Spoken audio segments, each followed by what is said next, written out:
to make as many as 50,000 masks a day, plans to start distributing them across the country by this Friday.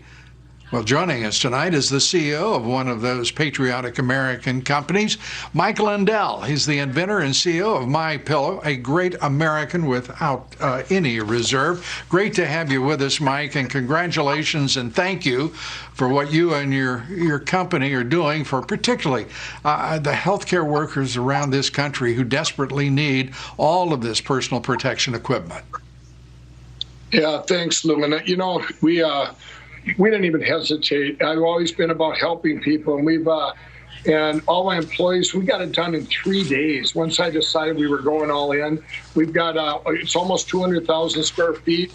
I had 3 things going. I was doing my due diligence, reached out to the vice president of the administration office, and they told me where to go. They have a coalition to learn what the specs were of the mask I needed to make, and we have so the other employees were getting everything ready, and then the other ones were making it safe for our workers to come in every day, where we check them at the door, make sure they're wearing gloves and masks and using hand sanitizers, and it's just. And then I got other companies involved too that have to do with MyPillow made here in the USA, and it's just been a blessing from God to be able to be in a position even to pivot that quick. And it's wonderful. And you mentioned God. You've got the Bible writ large behind you. I suspect all around you, people of faith do. I want to turn to Chris Hayes, intrepid host on MSNBC. This is how he reacted to your appearance with the president and the other CEOs who are doing so much to help this country in this moment of crisis. Here is Mr. Hayes. I personally can't help but feel these daily sessions are bad for the country, even dangerous from a public health perspective. It seems crazy to me that everyone's still taking them when you got the MyPillow guy getting up there talking about reading the Bible. Wow. The pillow guy reading the Bible. I'll tell you what, I heard Jim Acosta attack me too, and he was 10 feet from me in the Rose Garden. This is just evil, Lou. This is evil. I was talking to the president. I said, Mr. President, you doing these press conferences. I said, I've had friends of mine that are on the left. And here I showed him one of my texts. It says, Mike, I'm not a big fan of President Trump, but God bless him. He is doing an amazing job. I think he's turning me. These are the real people that are seeing now that this president has done the best man in charge for such a time as this. It's just those newscasters, those journalists and we know who they are. And I'm going to say it, CNN, what they did to me, I'm sorry. I put out a message of hope to the country that God had given us grace on November 8, 2016 for such a time where a nation had turned his back on God. And right now, we're part of this big revival. We can sit at home, we can go there, get back in the Word with our Bible, spend time with our families, and everybody pray that we have this great administration that can make some decisions to get us through this. And, I can't, I'm appalled by the journalists that I see there. I used to think, are they really that evil? Well, yes, they are.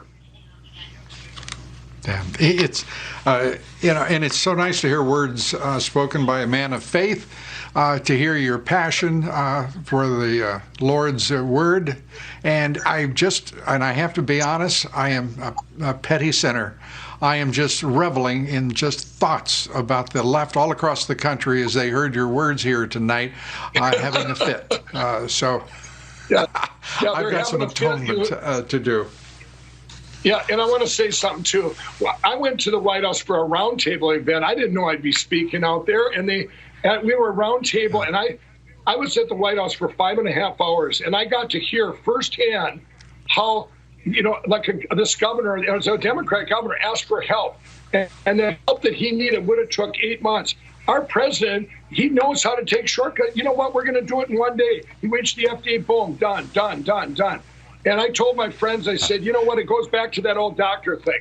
Do you want the best doctor that you particularly don't like, that's the best surgeon in the world, or do you want a doctor you like, but he doesn't know how to do surgery? I mean, this is where we're at. And now people are finally seeing, like these press conferences, who our president is. His heart is to help our country.